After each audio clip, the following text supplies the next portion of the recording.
Welcome back to Moon's Remorse. It's been a while, a couple of weeks. We left off on a pretty good cliffhanger, more of a sinking, a drastic and horribly dramatic sinking. Last session, the group started off that session in the middle of their engagement into the conglomerate ship over the city of Netton. They found out that they were going to be tricked into being captured within and fought back. Ingenuity came up with Jun, who used some cunning techniques to control a Nyctalope, and the others fought bravely to defeat the conglomerate soldiers and the mage that was present with them.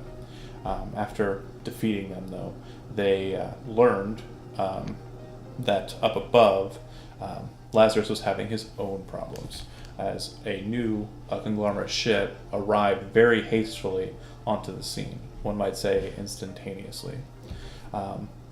They learned that the controls for the spell cannons on their ship were underneath, and tried to communicate the use of those spell cannons, and managed to get off a couple of good volleys. But then Lazarus pulled the ship in for a boarding, hoping to regroup with the Golden Wings who had already advanced in that direction. And unfortunately, it was not communicated to Jun that the spell cannon should stop firing, and they were loosed again when the ship was basically so close to the other ship that both ships were damaged in the shot. Lazarus, using his cunning, was able to pull the ship away, but due to some sort of heroic urge, Isaac and Ithel moved to the opposite ship to try and salvage it and hopefully pull it up, not really taking into account that neither of them really knows how the spell console works, this strange orrery device that is used to pilot the ship. At the end of last session, they had maneuvered far enough away that Ithel's Misty Dagger would not allow her to teleport to safety with her friend Isaac, and the two of them now watch as this gigantic golden eagle descends down after them with a rider, having been charged by Lazarus to go and save them. They've both come to the weighty realization that that bird cannot carry them both. And they've both already declared their actions as to what they're intending to do. Isaac pulls the chain off of his shoulder and starts to move the book. And as he's doing this ceremonial action, preparing a righteous speech, he doesn't see Ithel pull her sword off her belt and press the dagger against his chest. Looking up at the bird, she speaks the command word. Before that is done, Isaac, you become very keenly aware in the last second that Ithel is attempting to send you away with the Misty Dagger. Do you attempt to resist? In that moment, what face is on Ethel's face? Like, what does she look like? Horrified? Like, what does she look like? Should I answer? Resigned. Like Determined. Kind of like accepting, or Yes.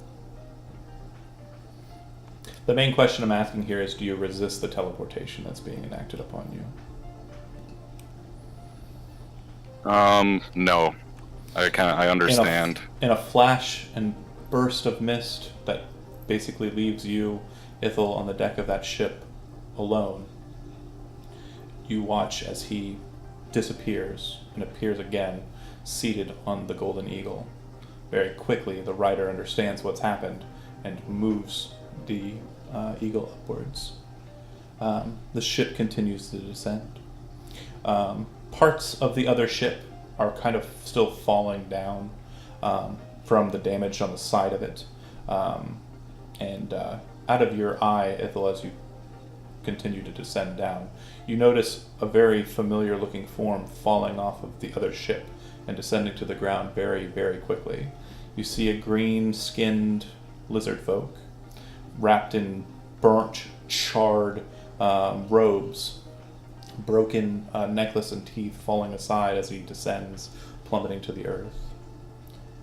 Maybe a few short seconds after that, you feel the entirety of the ship just erupt, and a blank white light just immerses your entire being.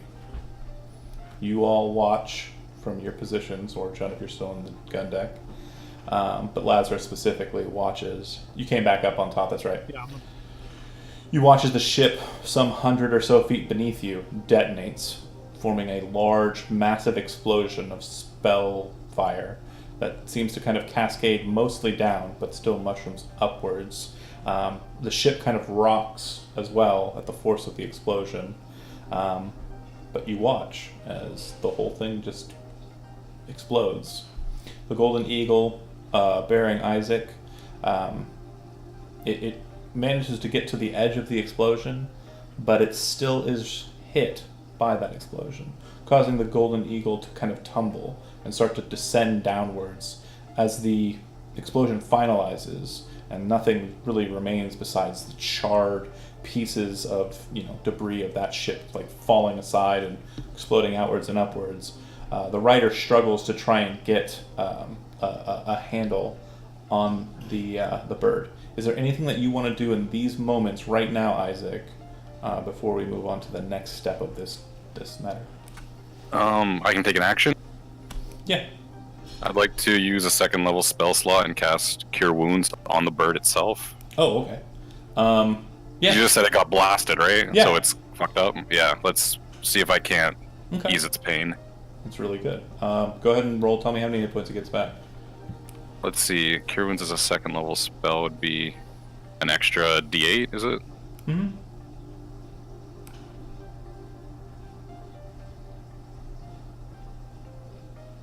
Oh, damn. Fubbed that one. So it'd be 8, 9, and then my Charisma modifier. Yep. So 9 plus 4, so 13 hit points back. Pretty weak for a second level spell, but As the better than bird nothing. is about to start to kind of topple over and like kind of spin about, which would definitely be a problem for you gravitationally, you reach out and kind of press your hand on the shoulder of that wing and start speaking a prayer to Atavius. And you watch as the wing kind of rights itself and kind of snaps back into a taut, kind of flapping position, righting the flight of the bird. It then flaps massively downwards and pulls you away from destruction and possible descent down to pain. You guys watch as the Golden Eagle comes up over the deck of the ship and lands, as other Golden Eagles have done so after they started to move away from the ship. Lazarus seems to have it under control. You have the ship well a ways from the city of Netton, far enough that it could be dropped after removing the spell engine if necessary. We'll get back to that in a second. Anybody have anything they want to do or say before I kind of cut the scene? I would ask Lazarus if we're steady to get us as low as we can, so we can prepare to get to the other ship to retrieve whatever we can. Would Okay. we want to go low? Isn't it gonna like blow up soon? No, as Isn't low the as, ship, as low as we can. No, we're okay. Okay. We're damaged, but I think we're stable. Right. You would know too that a descent downwards for the ship, you know basically what its level can be, but the main thing is that movement from the ship to the ground will probably be performed by Golden Eagles at this point. Yeah. Yeah. Just cutting that distance. Make it easier on them, I understand. Yeah. Okay. Okay. John? Good point there. Do you have anything that, let's see, Steve, once you get back onto the ship, is there anything that you want to do, engage in? Thank you so much. Anything that you want to do? As soon as I descend from the Eagle, Isaac kind of breaks down and he starts to weep, and he kind of slamming his fist into his like sacred tome. He kind of just shouts out, "Father, I do not understand your judgment. I'm but a servant of your will." as you're stating that and kind of like reflexively thinking about it, you realize that the dagger has been in your hand. The Misty Dagger has been in your hand the whole time, even when you were, holding on to the eagle and such. What you don't see on your person, you're kind of looking around for it, is the sword. It seems to have not gone with you. Oh, like Ethel's elf sword? The rune sword that she was given by Thorn, yeah. As Isaac is breaking down, I'm going to approach him and put my hand on his shoulder, and just very deeply and very sorrowfully this time, actually meaning this. This is not the time to mourn. We must retrieve what we can of her and of what she possessed. Okay. He kind of wipes his face, gets up, and just nods his head and says, "You're right, there will be time later to remember, but we have a job to finish." She deserves a funeral, and what she carried cannot fall into the wrong hands. Okay. So meanwhile, a small craft, very small craft, is heading down river.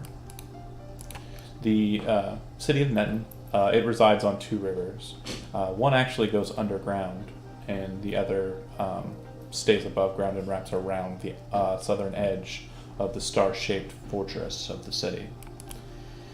The small boat is kind of coming across towards the destruction that was just wrought, and from your perch on the boat, you have watched every single moment of this process play out. You watch the two ships colliding together, coming down and crashing, all of the things falling from it. And you and three other halflings sit there on the edge of the ship, and they seem to be kind of waiting for you, since they are kind of hirelings that are working under you. Not so much your servants, just more or less your paid employees. And Bartholomew, you see what looks like a bright, shining star fly from the explosion and slam into the earth, not too far from where the river kind of calms out a bit. You see that there's still light kind of emanating from that place. What would you like to do?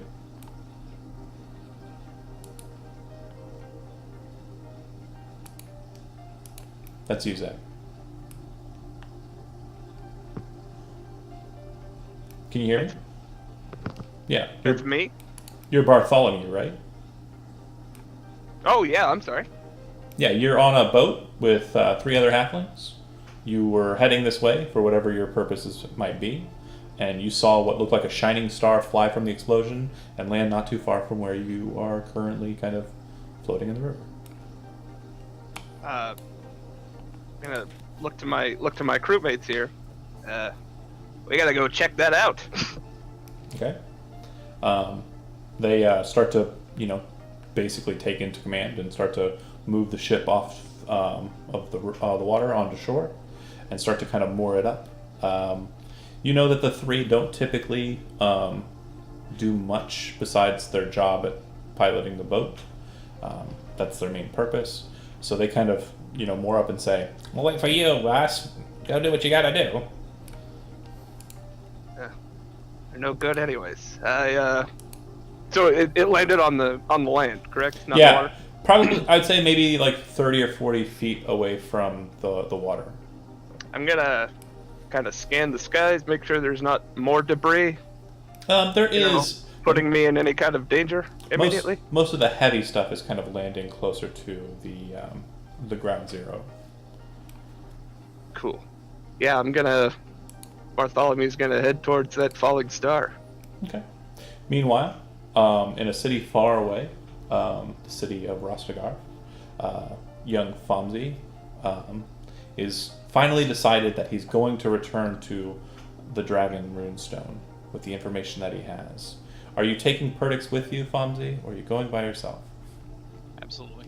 You embrace hands with Perdix, and ever since he's been reconstructed and brought into reoperation, you've noticed something about him. He's very different than he used to be. was very stern and very military focused and kind of a soldier before, but ever since his reconstruction, he seems a bit more timid and thoughtful, and almost like he's a different person, but he still replies to the name Perdix and still seems to remember certain things about before he was destroyed. That said, you cast the spell from the scroll, the recall spell that was granted to you by Elrith, and you vanish. As you approach the sword, young Bartholomew, you see a bright purple light appear, and there stands before you a red-headed gnome with rose-tinted goggles on his brow, and standing next to him, still holding hands, a very tall construct thing with a very large sword on his back and a blue kind of cloak, a hooded cloak on his shoulders, and his hood is up. As you all appear, the camera kind of stops for a second and kind of zooms in on the sword, the glowing, pulsing thing that was shot away from the explosion into the sword. And there's kind of a cut. Ithel, you stand out on a grassy field. You can see nothing but grass all the way to the horizon. The stars are bright, brighter than you've ever seen them before, and the moon looms heavily, massively above you. You kind of look around, not sure what happened, but with a good inkling. Stasia, I'm coming to you, she says. And you hear a reply, something that you've never really heard before. And it's a woman's voice, not unlike your own, actually, that replies, "There's no need for you to come anywhere. You're already here." And seemingly out of the moonlight, you see a woman standing not too far from you. Her hair is bright yellow, like the sun, but what strikes you as very strange is her appearance besides that is not too dissimilar from your own. It's like looking in a mirror, but the mirror has been kind of tinged by moonlight. Or sunlight. Can I look around and sort of... So currently it's the stars, the moon, and you and this woman. Who are you? I am Stasia. You called for me. And you were created in my image to serve as my servant. You hear another voice kind of just rumble across the plains. Is this what we agreed upon? I don't recall it being like this. And then you see her shadow kind of step up out of the grass. And there standing behind her is a man. Same height as her, but his hair is completely black. He's wearing black robes, and he does not have elvish ears. He has human ears. And he looks to her, kind of raising his hand. And you can see that on his left hand, which he raises up, there is a ring. That ring has 3 sockets. And in those sockets, there is nothing. Where there should be stones, there are none. And he says, "This breaks all of the rules. You know what you're doing, milady." She looks back at him and says, "Of course I do. She will serve as my blade in the world. I'm not allowed to have agency in this plane because of got my brain not working. Because Ithel seems really confused, and she says, Stasia, I thought this is my time to rest." Oh no. You cannot rest. You were not made for rest. You have so much to do. She looks back to the man. You believe it will not cause those who are bound to bring her beyond the mortal plane, correct? She will be able to operate as I wish. He looks to her and kind of shakes his head. The law of death was created because of such trickery. Know this, what you do here with this girl. And it is very risky, but I am enjoying it, so have at it. They both start walking towards you. What do you do? I'm gonna stand still and await them. She places her hands together and moonlight starts to kind of beam off of her form. Her hair changes to a stark white as she does so. He raises his hand, the hand he had the ring on, and when he does so, he reveals his palm to you. On his palm is a symbol. You can make a religion check. Okay. 12. Seems familiar. Seems like a human god, but you're not sure which. But you get this cold feeling from the symbol. It feels wrong. It's not a symbol that's like most holy symbols where it's supposed to parse out to be something. It just seems like a very strange and old eldritch rune. He places his hand on your forehead.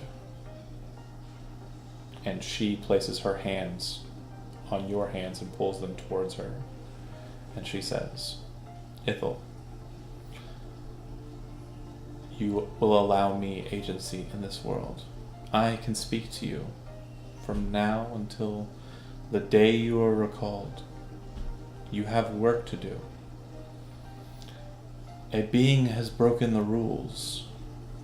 I do not care for the rules, but I care for what they have done when they've broken these rules. You've met her. My former champion was the one who gave you the sword. He did what he could, unknowingly. He may be going against his entire order. That said, if you do not wish to serve me, if you do not have the will to stand and fight even in death, then I apologize because you have no choice. You feel dark energy start to writhe through you. You kind of look down at your hands where they're holding, and there's a moon-like radiance kind of beaming from her into you. But you start to see that the black energy coming from the man's hand starts to coalesce with the moonlight radiance. She speaks to you, and you can feel like you're hearing kind of going to the darkness. You just hear this pulsing energy, this violent, death kind of entering you. And she says, we are not people of rules. We do what we do for the greater good. Do you understand, Ithel? Ithel nods. You must bring my sword into the heart of Ashmedea and make sure that she is struck down forevermore. You will not be able to carry the blade because you are the blade. You must find someone worthy. Do you understand? I understand. The man pulls his hand away after completing this ritual, and you kind of feel yourself like fleeting from this place. And he looks to Stasia and he says, is it really a servant of Atavius that is going to wield this woman? And Stasia nods. It is a strange sense of irony, I know. But it's not the first time we've had such strange matters come to guide our servants. He nods. Well, good luck, good luck, good luck, is all you hear as you kind of feel yourself drawn to the blade. Isaac, Jun, and Lazarus still piloting the ship and getting it to that ground area. Isaac, I assume you want to try and go down and check what you can, find what you can of the ruins and see if there's anything, maybe Ithel got out alive, what have you. Yeah, at the very least her body. Okay. Or even skeleton, just something to bury. Gotcha. Lazarus kind of would know just as a fact that every single mortal being that was in that destruction was vaporized, and there's probably no body to find. Just a thing you would know. And then Jun, I assume you also would be going with Isaac down to the ground to search as well, or are you staying up on the ship? Oh no, I'll be on the ground. Okay. Lazarus, you obviously have the charge of piloting the ship, but you feel like you could probably set it to a state where it just holds over and you don't need to maintain presence. If you want to go down to the planet, wow, what am I doing? This ain't Star Wars. If you want to go down to the surface from the ship, you could if you wanted to. Or if you wanted to learn more about the ship, you could as well. The latter. Find out more about the ship. I figured as much. Because I want one of these eventually. Fair enough. You technically have one right now. We're gonna be a really good team. You guys go down. One that we're not blowing up. Or letting blow up. You guys go down to the surface. Meanwhile, Fonzie, you look down and you see the sword. It is a black blade with a kind of pearlescent handle, kind of white grip. It looks like it has slots all along the length of the blade, and set for runestones. And in its glowing state, there appear to be rune markings kind of glowing above the blade. One runestone is set in the blade itself, probably 3 or 4 from the guard, and it appears to be the dragon rending stone that you basically left with the group. You also see a halfling kind of approaching you, and kind of now probably a bit more nervously stopping and not approaching. You also see that there are a number of golden eagles kind of descending down to what appears to be a very massive amount of destruction, and up in the sky above you as well is a massive conglomerate ship, well over the city, which is off in the distance, some miles away. I tell Perdix to ready himself. We must protect that stone at all cost. Bartholomew watches as the gnome kind of moves towards the blade, and so does this massive construct. And as it does, the construct pulls a sword which is as wide as you are, and as long as 2 of you, and kind of stands interceding, your position and the swords. I have not met Bartholomew, correct? Just some halfling, like Okay. yeah. Some guy in the field. All right, cool. Murder. Role So play. he's just sort of standing between me and the sword that fell out of the sky. Yep, and he's big. He just drew his blade on me. He drew his blade. He's kind of holding it in defensive stance. Well, friend, I don't mean you any harm. I was just coming to have a look. I saw some pretty trinkets falling out of the sky there. Oh, well, good then. You may have anything you wish. All I need is that stone. That is the only thing that I must have. For the better good, of course. Got Anything any else is idea? yours, friend. Any idea what happened here? I believe a battle of some sort, but I had a friend that has risked everything and given everything for me to protect these stones, and that is what I plan to do. Huh. Well, I certainly don't feel like getting killed by your stone friend there, and I'm a pretty agreeable fella. I'll just hang out. Maybe pick around through this wreckage here. In your current positions, you guys are, Thomsy and Perdix are looking at the halfling away from the sword, but the halfling is looking at the sword, and you start to see the weapon kind of still pulsing with that light start to manifest a form, and kind of like it kind of pulses, and you see like something in the light that's kind of emanating up from it. I see that. Oh yeah. Tell me, friend, did your stone always do that? I, point because he's not exactly looking at the sword. Mm-hmm. So the light came from the sword, correct? The sword is still glowing kind of bright from the explosion, presumably. When you look back at it, you see it pulse again, and you see a silhouette in the light that pulses off of it.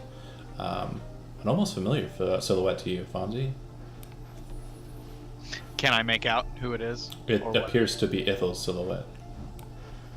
I tell Perdix to hold. It It looks like pulses again, and Ithel, you manifest over the blade. Oh.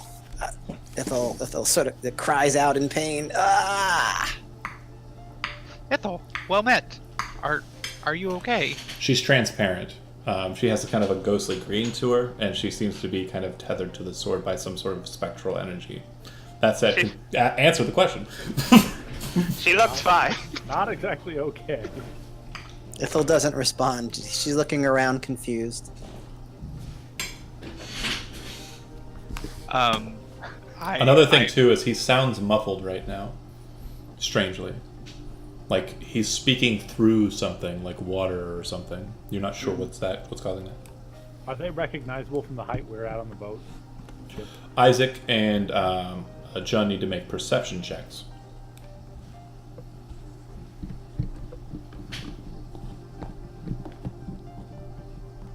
It's all 11. My camera fell over. I see it. So, yes. To John, you do see a red-haired small thing, and kind of a pulsing light, and now a greenish kind of glow over Chandraways. Do I know it's Bomzik? You can't be sure from here, no. Then whatever eagle I'm on, I ask the driver rider to dive at the blade, so we can try to get to it first. Okay. They seem to be right around it. And you guys cascade down and Yeah, I want him to just drop on the thing, and I will roll off and grab it. You'll get into the scene in a moment. I'll get to that in a bit. All right, so back to the conversation that's going on between the cool kids. I'm going to, again, I would have told Perdix to get the sword, He picks it up. but does her body go with it, or what does her body silhouette do? That's up to Andy, really. Does Ithel enter into the blade and the person holding it, or does she stay manifest? She's going to enter into the blade. And wisdom saving throw, correct?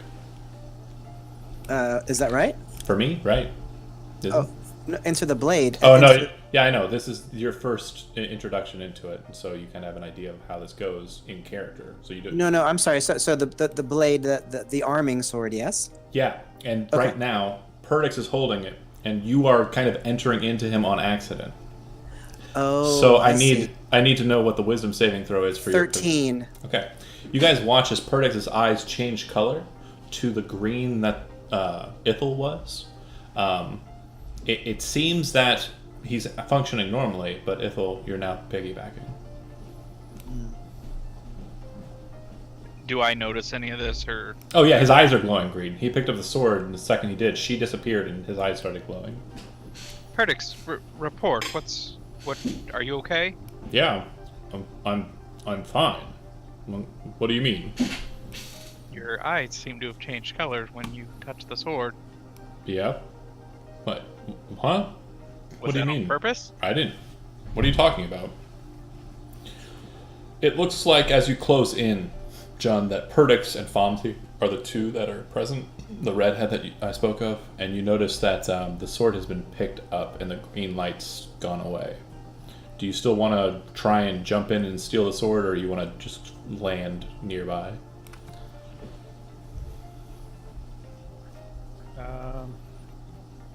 I'll still drop off, but Okay. with less intent to take it. Not as dramatically. All right. You guys watch as the Golden Eagle lands not too far from you, but before it lands, the one of the riders jumps off of it and starts to approach the group. This is a weird day, Bartholomew. So it's Jun. Yeah, Jun just is there now. Yep. Ithel would pop back out of the Perdix. Okay. You watch as she manifests nearby Perdix. And not bothering to explain, she would say to Jun, "Take me to Isaac." Yeah. Nope. I just scream for Isaac. Perdix starts, looks like he's trying to hand you the sword. Who's you? After watching this stuff happen, I just say no. John, hand John the sword. I'm hands up, walking. I'm just backing up and calling for Isaac to get the fuck down here. Okay. You hear yelling from your position. You were kind of closer to the ship, but over that distance where John went, you do hear yelling. John, good to see you. Oh, hey, Fonzie. From I'm not the dealing sky. with this. Is not me. No, I was like behind him on another bird, right? I'm out. Yeah, you weren't heading in the same direction. You were kind of heading down towards, a different portion where stuff exploded. Not really smart to search all in the same position if you're trying to cover more ground. But you start hearing your name being yelled. Yeah, if he's calling for me, I'll head over there. The rider starts to head in that direction. I hands in the air, turn my back, and just nope, and just walk off to scour the ship. Okay, you get back on the bird. You two ride off, and Ithel would ignore that and would be calling out for Isaac. She's getting more and more upset. the bird with Isaac lands. Isaac, you get off and see this ghost, actual undead ghost of Ithel, standing next to Perdix. Perdix holding the sword that you didn't keep a hold of. And Oh shit! The thing you love is now the thing you hate. What's going on here? I'm so triggered. Ithel would start crying. She would say, Isaac, Stasia, I'm the blade. You're the blade. I actually draw my axe and I say, "Oh, fiend, how dare you take the form of such a dear friend, so recently lost." Perdix seems to be trying to hand you the sword, Isaac. You guys okay? Yeah, I draw my axe, take the sword. As I look at the spirit, I will Hold on, say, stop.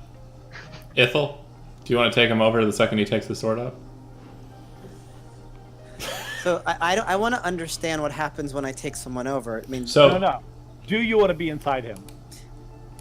yeah, but I want to understand Okay. what I'm trying to answer. Oh, shush.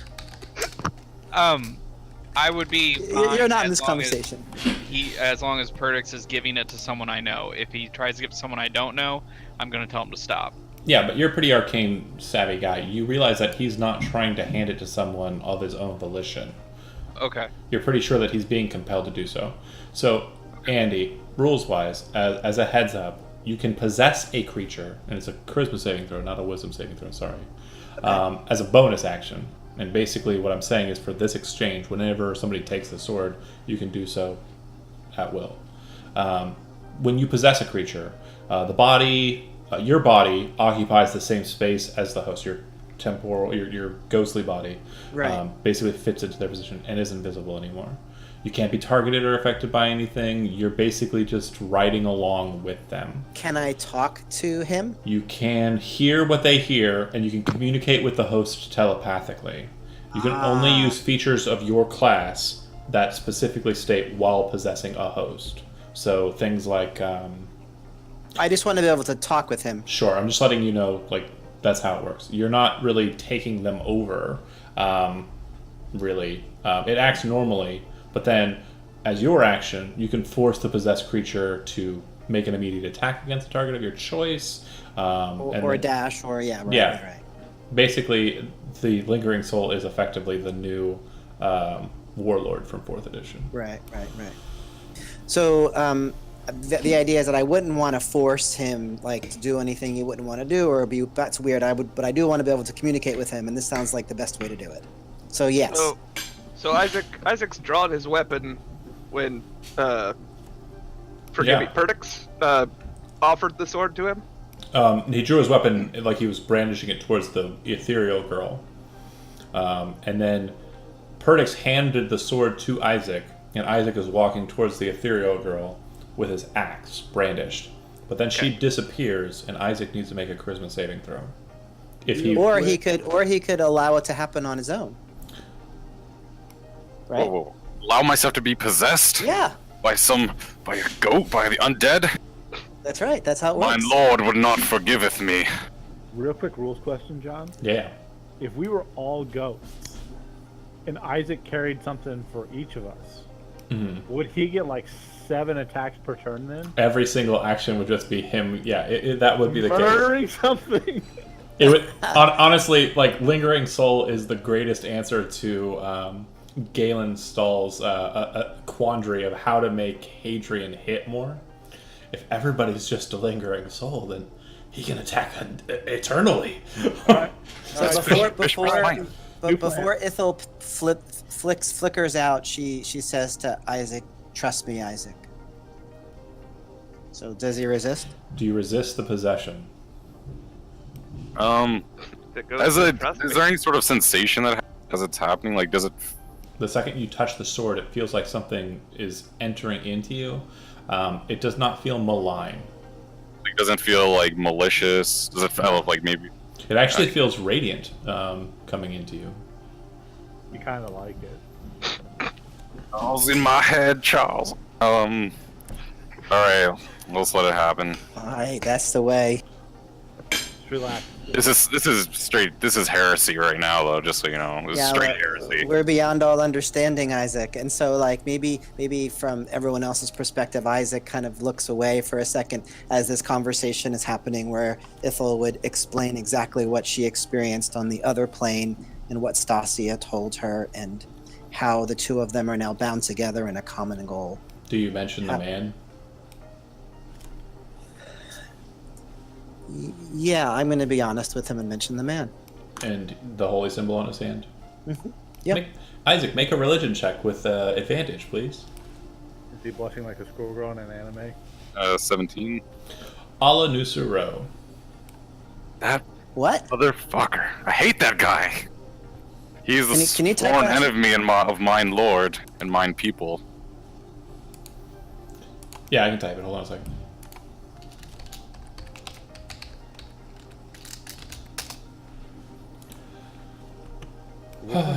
Which one's the senpai in this situation? Probably the elf. She's probably a lot older. I typed it in Discord. Thank you. So then, at this point, You explain. Isaac has the story. Yeah, you explained to Isaac about the man, and he basically everything that was told to him. The Ring of Three Wishes that was used to torture Lady Stasia. The mark on his hand, the binding mark presented to the first mortal, Onayo Nomen, when he tricked the two gods, the god of law and the god of chaos, Atavius and Ashtar, the sun and the moon in your tradition, tricked them into creating a third god, Alanusro, the god of pure sorcery, and also the god of death, because in doing that and being bound, he created the law of death, which nobody died before him, according to your tradition.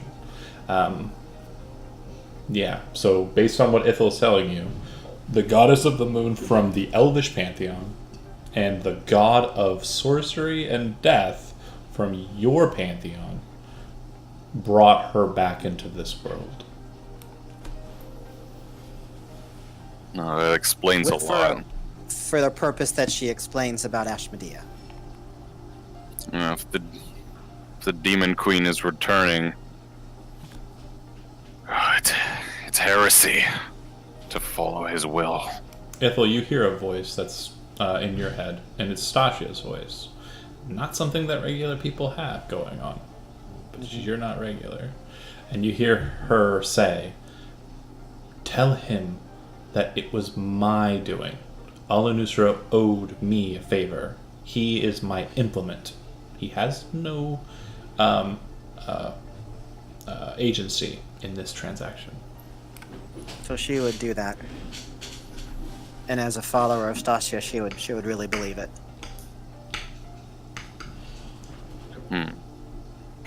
Is it gonna guffaw submit a mere tool then? Good. You must wield the blade. If it is if it's the demon queen we must slay, then it will be done. Her return can only mean doom for this world. And then she would mention about being bound to that blade. Well, that is convenient. I guess you're coming along for the ride. And you can feel her kind of like as if she was standing behind you, Isaac, when you're having this conversation. So, yeah, it just feels like she's kind of with you, present. Where she's always been. Cool. Yeah. Meanwhile, this halfling and this gnome are just kind of standing there watching. Perdix just seems to be kind of out of it. His eyes are no longer glowing green. What would you two like to do? Was he speaking out loud, or was that all telepathic? I know you said she speaks telepathically to him, but He could go either way. As a player, if you wanted to have your side of the conversation, Isaac, be aloud since you didn't understand what was going on, that's fine. Yeah, I think it'll be funnier if I was talking out loud to no one in particular. So Isaac accepted the sword. He's holding it now. Yeah. If I pop off screen, I'm trying to just... I got dinner. We saw. It's okay. Okay. Isaac, you mentioned. Oh, go ahead. Sorry. There seems to be still a bit of strife, a little tension in the air. Bartholomew is gonna try to ease back into the conversation. Gentlemen, I understand there's a great deal of strain on your friendships here. If it would do you any service, I'll gladly take the sword.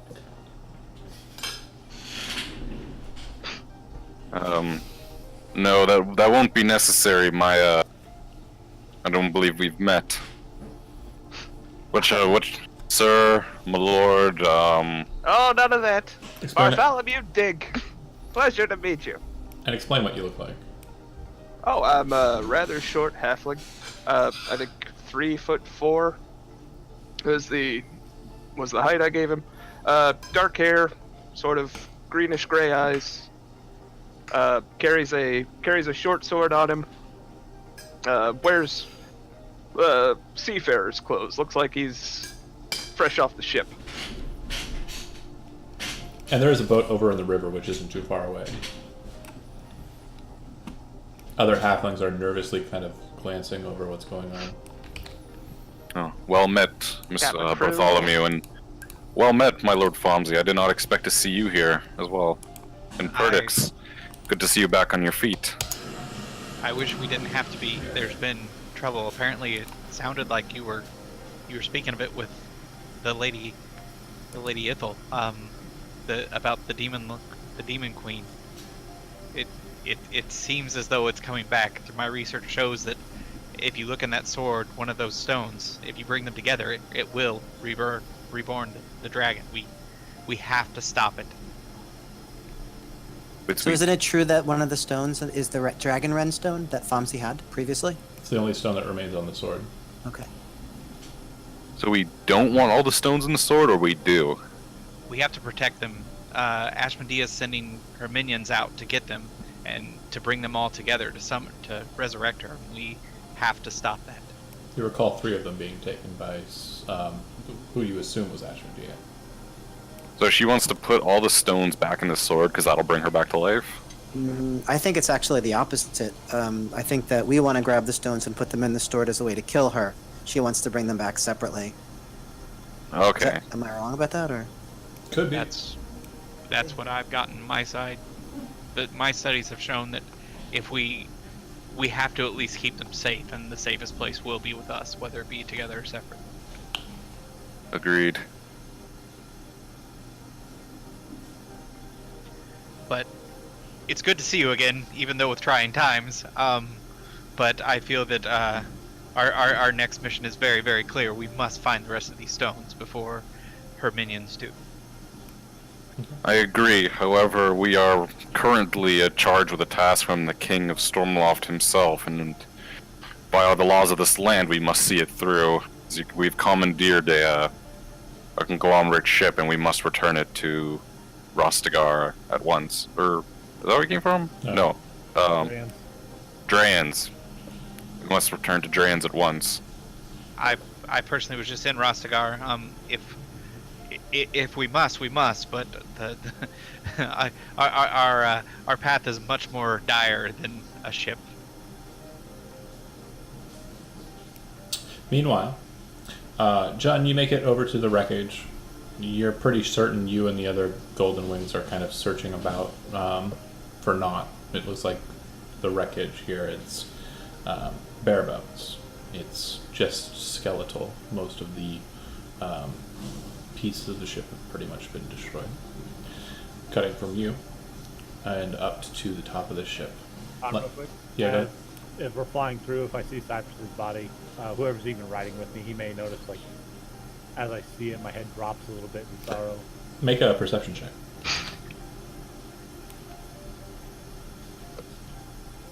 26. Pretty good.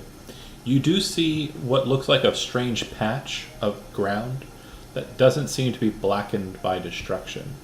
Very small. You head over that direction, not sure what it is, and you do see what looks like the body of the lizard folk. As you get closer, though, you notice that his head appears to kind of been like stuck into the earth, and the rest of his body just kind of laying there, like broken and tattered and destroyed. But it seems growing from the spot where his head is buried in the earth, there's a small sapling, like a little couple of leaves and a bit of a tree there. I'll ask the rider to go down. I'll pluck it and carry it around like a root. Oh, so mean. When you try to pluck it, it doesn't seem like it's readily pullable from there. It's like you'd have to lift an entire body out of the ground to get it out. Gross. And walk away. All right. The only thing I'm going to be scouring for, since it seems like the ship is already destroyed anyway and nothing made it off, any items that could be magical that somehow, and beyond that, if any nightglobes made it through. No. Good. Done. But yeah, that said, back to where I was cutting to. Lazarus, you're on the deck of the ship, staring at the orrery. You feel kind of a strange sensation as you stare at it, and if you'd like, you can make an Arcana check to see if the next step is possible.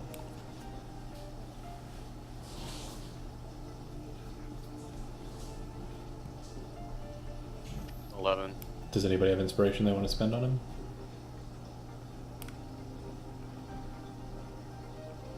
No?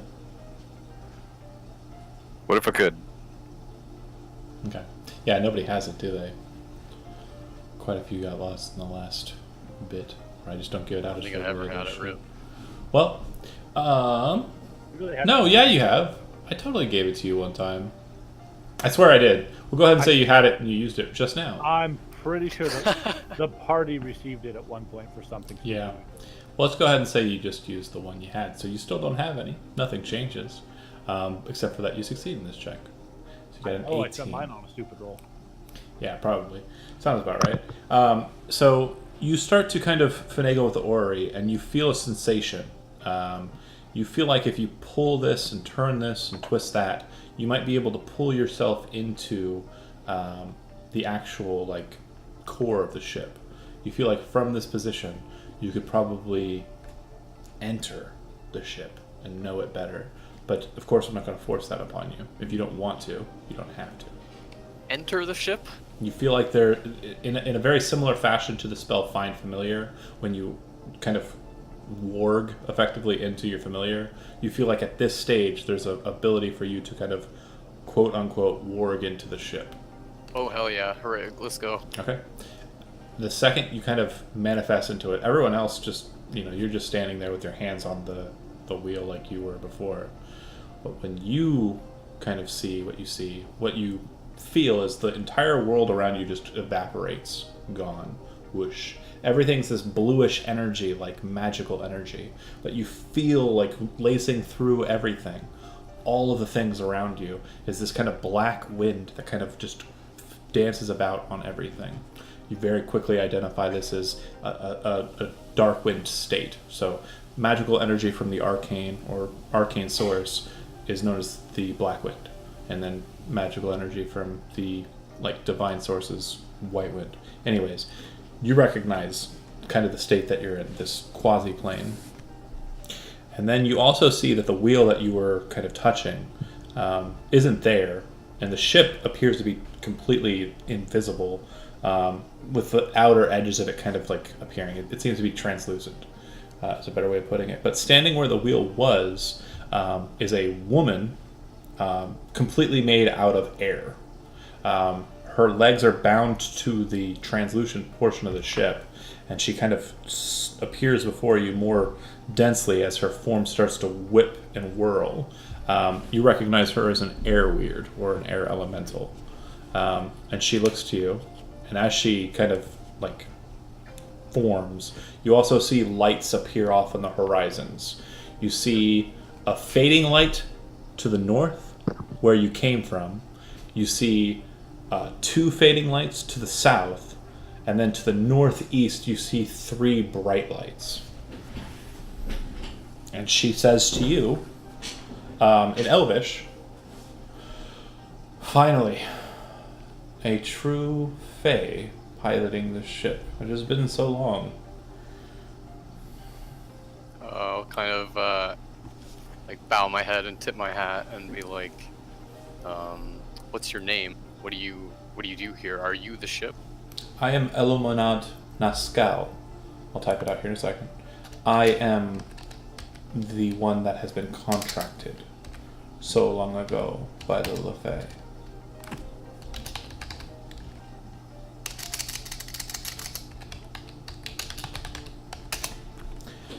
It is my purpose to serve whoever would pilot this craft. Looks like you're serving me now. As you can see, my sisters have not fared so well, and as you kind of look where her eyes are leading, you see a bright light that's dimming, basically where the ship that just blew up is present. The light seems to be kind of like a bright yellow, and it seems to be kind of just becoming more of a reddish color. The yellow, you realize, isn't so much yellow as it's a fiery kind of color. And it dims down to kind of a blood red before fading out entirely.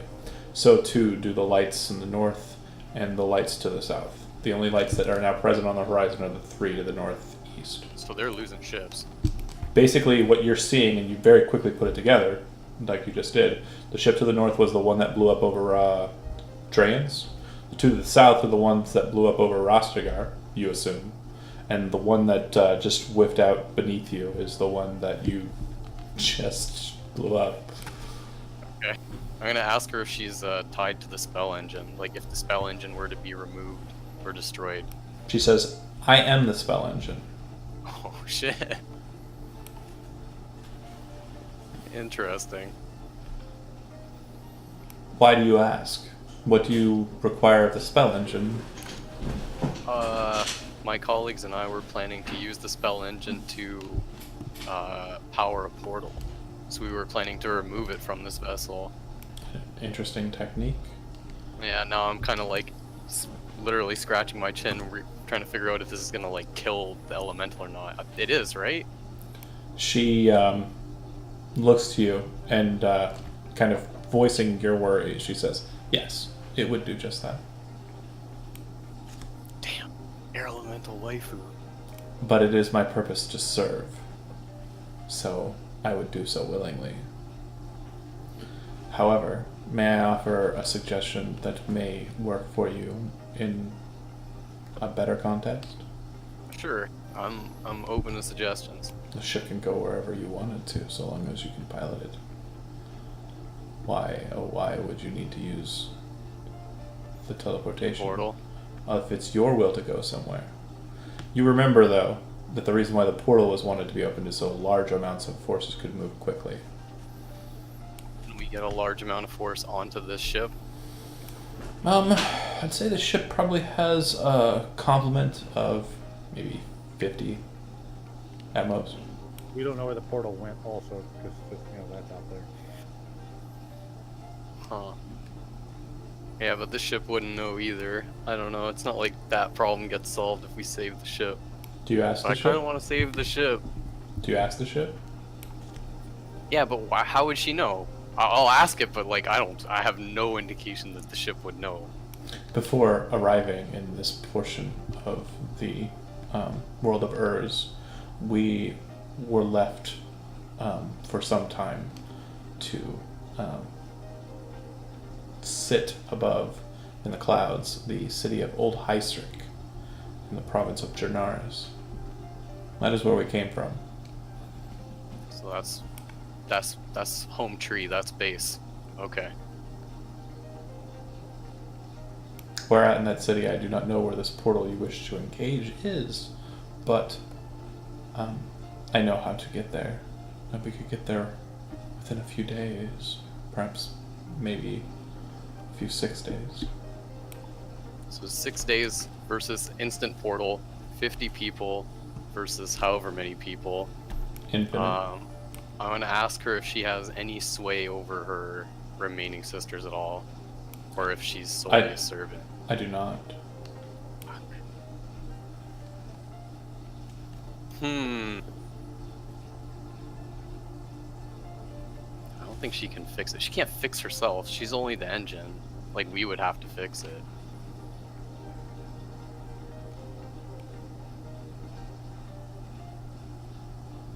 Is there anything else you wish to know? Well, she's completely subservient. She can't help me perform a air elemental coup with the other ships, which would be amazing. But no, not really. I guess I'll just like ponder these information and wait until the rest get back to tell them. Just in case you didn't understand too, that from this position you have complete control of the entirety of the ship. I know that earlier there was a problem with communication between you mortals that caused some damage to my hull, and she kind of looks over to it. Do I have your authority, pilot, to fix that problem? Damage to her what? Yes. Hull. Oh, I ask her what else she can do in addition to repairing herself. She raises her hand up and starts to kind of like hold it in position. You see her fingers rip off of her hand, which are nothing more than pieces of air, and they become smaller elementals, and they move over in that direction. Manifest in reality, for those of you who aren't actually present because you're all down below, air elementals start to try and border up the broken portion of the ship. That's amazing. Yeah, I ask her what else she can do. Can she fire her own guns, or can I order to from This position? Yes. If you wish to fire the spell cannons, you can. Okay. All the pieces of the puzzle are coming together now. You didn't have, out of character note, you didn't have the focus to snap into a different plane of existence like that while you were trying to be captain figure it out here. for the first time. Yeah. In the heat of things. I got you. Makes sense.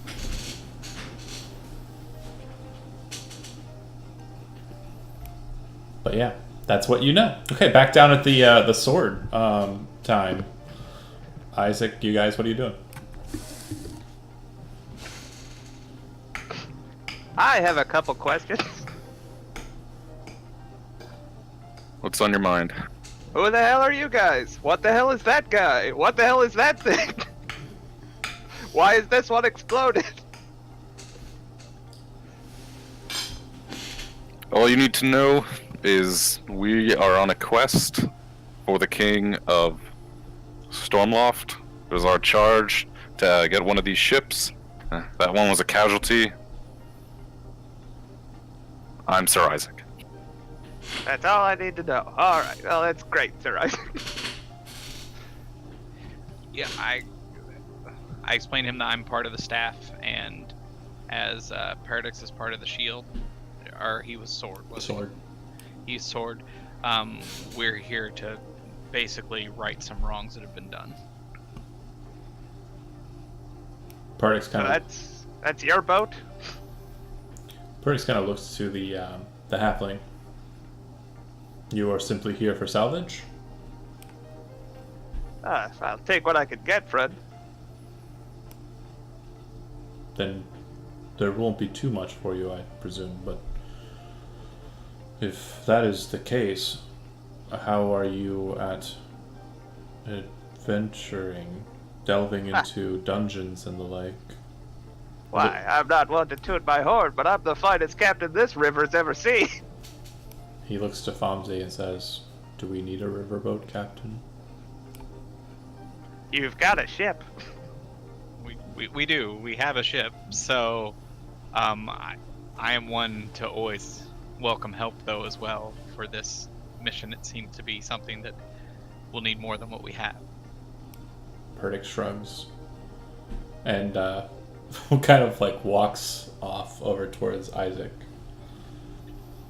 I remember you. Should I be worried about my former crew of 3 guys? A Like, piece of, we could probably use some crewmen. a large piece of debris just smashes the boat. No, I'm kidding. I'm kidding. I knew it was gonna happen. No, it doesn't happen. But Perdix walks over to Isaac and, in a slightly different voice than you recall him having, says, "I recall you being a man of justice and righteousness. Do my memories serve me correctly? Is that still the man that I speak to?" Yeah, I'm the cops. No. Yes, of course. What's on your mind? When I took that sword out, the presence I felt was very powerful. I think your friend Ithel is changed, of course, but there's power present there that I do not understand.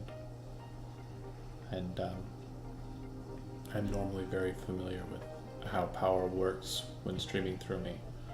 It would seem that she is more powerful than anything I've ever dealt with. And I would be mindful of that. Of course. I owe her my life, so I will keep it with me. The sword, that is, until a purpose is fulfilled and she can rest. Ithel, you of course heard what Perdix said, because you're currently riding along with Isaac, so... She purrs like a kitty cat in Isaac's ear. Whoa. This cat. Oh, that's a good cat. But yeah, John, when you get done, which direction do you go? Towards the group that's still rallying around the sword, or back up to the ship? Back to the ship. Okay. A couple of other Golden Wings are kind of moving about, but you do notice that one Golden Wing descends from the ship and heads towards the city. Very quickly you identify that the rider is Seth Highwind. I asked my rider, where's he going? I assume he's going to speak to the Lady of Nettin concerning the events of today. Why? Well, it may be the case that the Queen of Nettin wasn't terribly fond of what happened here, and certain things need to be stated. I assume it's to find out what their mood and attitude is, my friend. The bird lands on the deck of the ship, and the first thing you see is Lazarus standing there looking like he's just zonked out of his fucking mind. So as he's landing, I say, fuck them. Hop off the bird, walk over to Lazarus. I just lightly just keep poking him until he wakes up. Lazarus, you can feel a poking on your shoulder, but you know that you can't speak to the outside world without removing yourself from this state. I guess I'm just gonna keep trying to talk to her and figure out more stuff. She says, what do you want to know? I want to ask her about what like the likelihood of us being able to take the ship into their own territory and succeeding would be. Like I'm devising a plan in my head of us pretty much infiltrating, because we're going to be taking their own ship into their own place if we're not taking the portal, you know what I mean? So if there's like passwords, protocols, procedures, etc., checkpoints, I want to know all that stuff going into their like neck of the woods, you know what I mean? I've already sent reports to my sisters before you took control of the ship, letting them know that the ship has been compromised and taken. Why would you do that? Elomonad Naskell? Come on, dude. I unfortunately was acting under the advisement of my former master before he was Or redact that. dispatched. Tell them everything is okay. Now, when you took control of the ship, I have concealed myself from their view, but I've maintained view on them. They cannot communicate with me, but I can hear their communications. Okay. Now you're talking my language. We just gotta change the license plate. They'll never know. There are certain New paint job. There are certain laws that have to be followed. I, as a creature of air, do not particularly like these bindings, but I operate as best I can within the constricts of those laws. I assumed you would not be too keen on being noticed, so they cannot see us. However, physically, they can. If you were to fly into their domain, they would see this ship. You feel another poke on your shoulder. All right, I tell her that's enough for now. We're gonna talk again soon. While he's trans, I'm gonna take an inventory of his pocket. Okay. You do feel him moving around in your pockets. What do you have in your pockets? I'm not much. Like what I start with. A I have a bag spell full of- book and like 15 gold and a bag holding. Pretty cool stuff.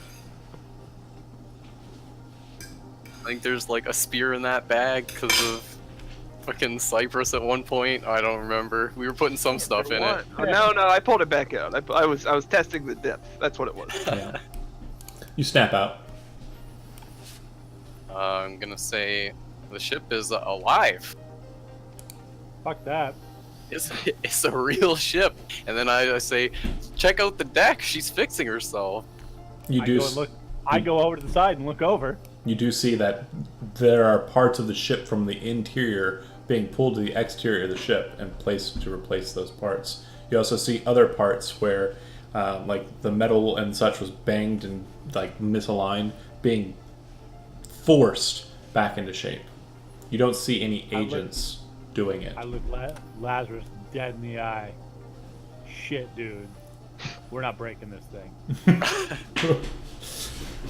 Much too valuable now. Fuck their portal. I'm gonna start telling him. I'll tell him like the footnotes of what she told me. Like we could use the ship instead of the portal. She told me where the portal probably is, but it's like footnotes, and I'll wait till the rest come back and spill it all. Speaking of the rest, you guys are still at the sword deciding how this is going to work. Isaac, you're probably heading back to your rider to go back up to the ship, right? Yeah. Before I go, I'll just. Well, we're gonna keep doing what our charge. Are you okay, Bartholomew? Or do you need a ride anywhere, or you good? Don't be... Oh, okay, add a character note.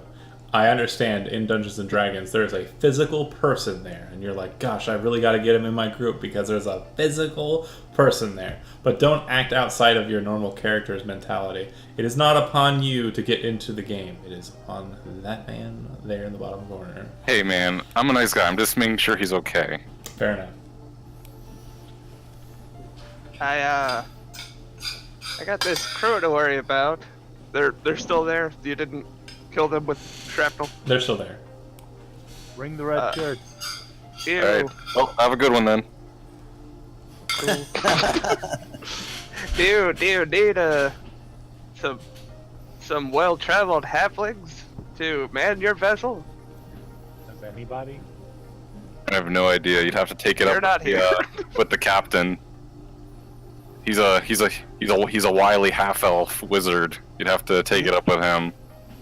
Oh, sounds like you're gonna need to bring them up there so we can all have a good chat. It's fine with me. But it's just my bird is the only one left, right? And there's, I got a warforged, I got a gnome, and I got 4 halflings. I don't think you're all gonna fit. Didn't these things used to have a tractor beam kind of deal? No, Or was that only the flagship? that was the flagship, yeah. Lower the sorry. rope. You don't know that anyway, new guy. Did you hear the dink voice? Shut You up. did. Hold on, let me go talk to the captain and maybe we'll send some, they can send a ride down for you guys. I mean, whatever, hold on. I'm gonna look very uneasy letting that sword go. I want to stay with it. Okay. Isaac, you're pretty sure that Fomsy would be okay to drag along on a ship. You're just pretty certain that someone who weighs more than 30 pounds would probably cause the Eagle to have problems in its flight. But Fomsy's basically a backpack. Fomsy teleported 3 countries to get here. I think he can make it 50 feet to the ship. No. I had a scroll. Alright, yeah, Fomsy, or my lord Fomsy, feel free to come along. Perdix will have to wait for another ride, but you can come up with me. I attach myself to his back. Alright. You guys head back up to the ship. The 3 of us. Yeah. Yeah, you are definitely going You're along. carrying several now. Jeez, I'm a super personer now. I got like a spell cannon on my shoulders. I got a When- ghost sword. Yeah, When oh people gosh. when people talk about carrying the team, you literally are carrying the team. We're a Megazord. When Yeah, this game ends, you are going to be a Gundam. we'll figure it out.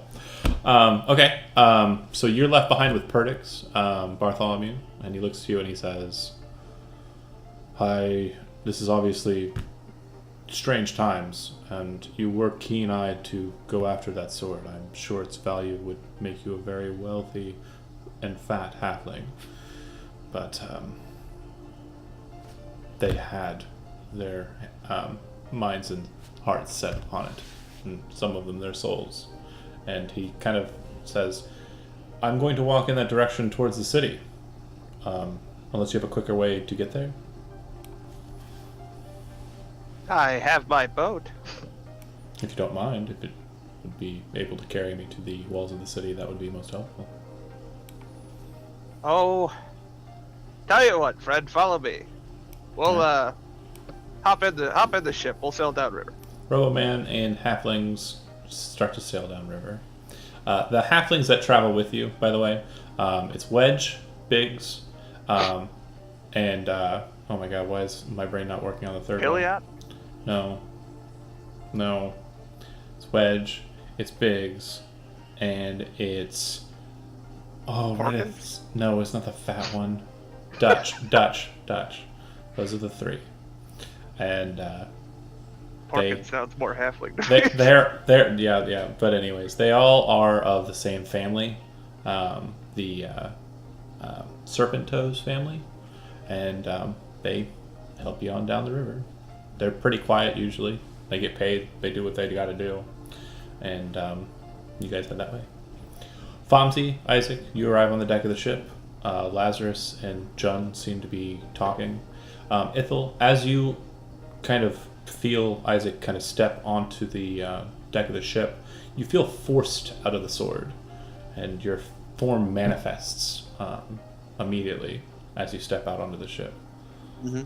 Is that like a painful experience, or is it More of like just kind of like being shoulder checked or shoved. Mhm. like oof? Yeah, you're not sure what did it, but when he touched the ship, you felt like you were shunted out of him. Okay. Lazarus, you see Isaac and Jun, or sorry, Isaac and Fomsy. Fomsy you didn't know was present. You've only met him a couple of times. And you also see Ithel, but she's see-through and green. So as they hit the deck and she pops out, Lazarus and I are finishing our conversation. I was going to be like, "Oh yeah, that." You raise your hands. You go, nope, I'm not dealing with this, and you walk off right off the edge of the ship. Nope. Oh! Somehow Jun just forgot to mention that Ithel's a ghost now and inhabits the sword. One problem at a time. Lazarus was talking about cool shit, like ships that repair themselves and can be your ship. Yeah. Now I'm like, "Oh, what's up, Isaac? Oh, Fonzie, on. haven't seen you in a minute." And it's Ghost Ithel. Okay. I'm sorry for your loss. Stop. Yeah, she's in the sword. Yourself. Demon Queen Ashmedea is probably coming back to life, but don't worry. We got Ithel's this. in the sword. I'm in the ship. The ship is alive. Jun's now a god. Perfect. No, Anyways, real quick note: Going the together. thing that's kind of like off is you guys have seen the Dragon Queen. Like you saw her. She Yeah. was manifest. She appeared alive to you. So when Fomsy says she's going to be brought back to life, you're like, what? She already been alive. Bro, she here. she's probably not full power. She probably would have just straight murderized us the last time. Well, if you'd like, you can make a religion check to try and figure out what that means. Everyone. Could I do that too? Yeah, everyone who's listening and kind of thinking about it. Just let me know what your results are. I know See, everything about Yeah, he God. knows everything. What did you roll? Critical success. Okay. So I'm Ash still pretty sure that he is god. Ashmedea, really quick history story about the dragon. The Dragon Queen, the demon princess of greed. Just for flavors, I'm saying this, and I'm opening my book, and I'm like, it says here about Ashmedea.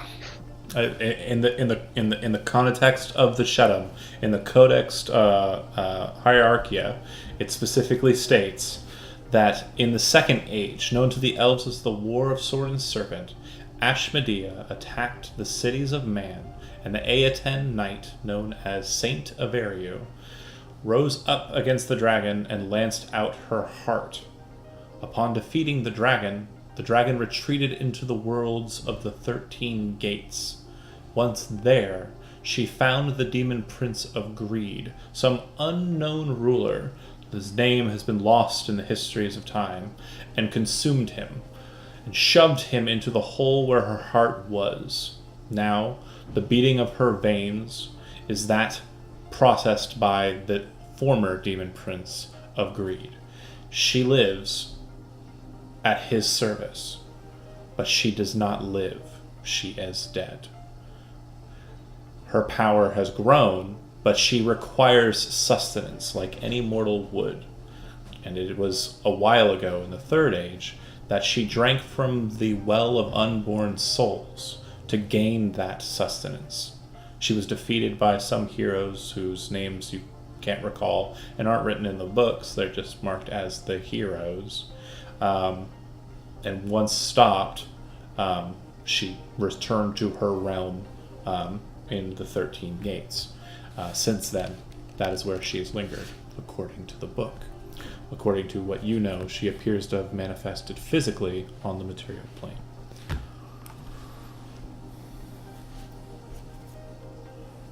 Based on that, what Fomsy is stating is she wishes to basically rectify the requirement of kind of crutching on the Demon Prince heart. Listen, Tin Man. Wow.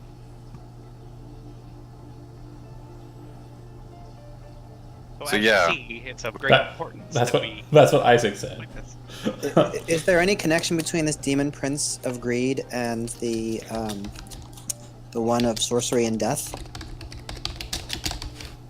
What? Sorry, say that again? Is there any connection between this demon prince of greed and the one of sorcery and death that's working with Stasia? Sorcery, death, and Stasia are gods. These are demon princes from hell. Correct. So what's the difference? So a god is a divine power that is not technically allowed to act with agency in the material plane because of the covenant of the Ascended. Gods are the ones that grant powers, but they do so through the white wind, the divine power source. The demon princes are demons who rule in the 13 hells. Religion-wise, think of it as separate pantheons and separate levels of gradient of deity. Stasia rules over her entire portfolio and is actually the one who's giving you like freedom, the breaking of chains, moonlight, and such in the world, but she can't physically manifest or talk to you. Well, you now, but you get what I'm saying. Whereas a demon prince does not rule over all greed. She's not the one responsible for it. She's the one who's basically taken it as her mantle. She can operate in the world, but she cannot do so in her most powerful state, which is still sub-tier compared to a god. Okay. Thanks. No problem. Yes, we gotta stop that. It's still enough to wreck the material plane, but it's not like god level.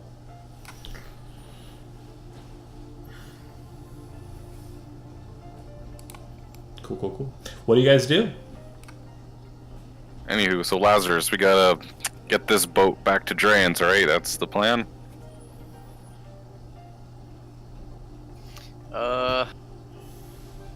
Yeah, maybe perhaps we should run by this new option, like run it by the king before we just YOLO make the choice for ourselves. But yeah, I'm assuming I've told them about the heirloom elemental and option B. So yeah, we could return back with the ship that by then will probably be intact, talk to the king, tell him all this new stuff we found out, and go from there. Is there any way that I can send a message to try to get the king to allow us to continue on to the mission without... Do you know the spell sending? Nope. The answer is no. I urge Lazarus to go back into the engine, since he can control the ship from there anyway. See if she knows of any alternate power sources we can use to power the gate. Sure. Okay. You zip from the material plane back into this blue and dark world that acts as the kind of demi-plane positioning of the ship. And you ask her what exactly? I say, hello, Eliminad. My friends and I are inclined to preserve you. We don't wish to destroy the spell engine. But we were wondering if you knew of any alternative methods to power the portal we require. I'm desperate here. You wish to find a spell or a source of power that would allow you to basically act and function as one of the spell cores of the ships. Yeah. Her eyes go completely light, like just filled with light energy, and she starts looking around. She points at the city of Netton, and when she does so, you see one of the towers near the center of the city start to glow. There is a crown that resides on the head of a tiefling within that tower. He is immortal and quite powerful.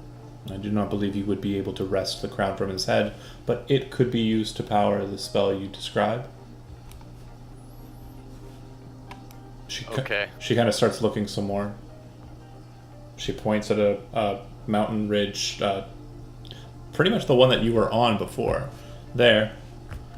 I believe there is a dragon's hoard that has yet to be found. The hoard contains within it a minor artifact, which could be broken down to be used for your purposes. I must be moved if I wish to find other sources. These are the ones that are within my immediate sight. Okay, I'm gonna say thank you, Eliminad Naskell. Once more, you've been more than helpful, and then I'll phase out.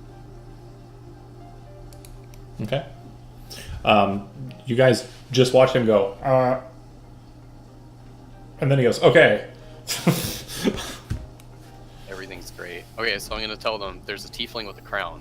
She's told me the crown could power the portal. It's powerful magically, but he himself, the wielder of said crown, is Fonzie and John, the two of you can make a history check, having heard about this tiefling with the crown. 6. Okay. 21. Fonzie, he's talking about the great songwriter, poet, and historian known as Zelbor. You know that Zelbor is a very powerful hero that came to prominence some 10, 20 years ago. And he pretty much resides in his tower and keeps histories for the city of Netton for his own purposes. He does have minor alliances with the association, but they're meager. He does not give all details on what he accords, nor does he expect the association to give him all of their notes. He does, on occasion, leave his tower in Netton to go and perform at places, but these are very rare occurrences indeed. sounds like someone I would know, dude. But He's kind of a recluse. He sticks to the people that he knows. He doesn't really try and garner a lot of friends. But he wears a crown on his head, and many people have referred to it. Your roll was really good, actually. You would know it. It is one of 4 great artifacts from the past.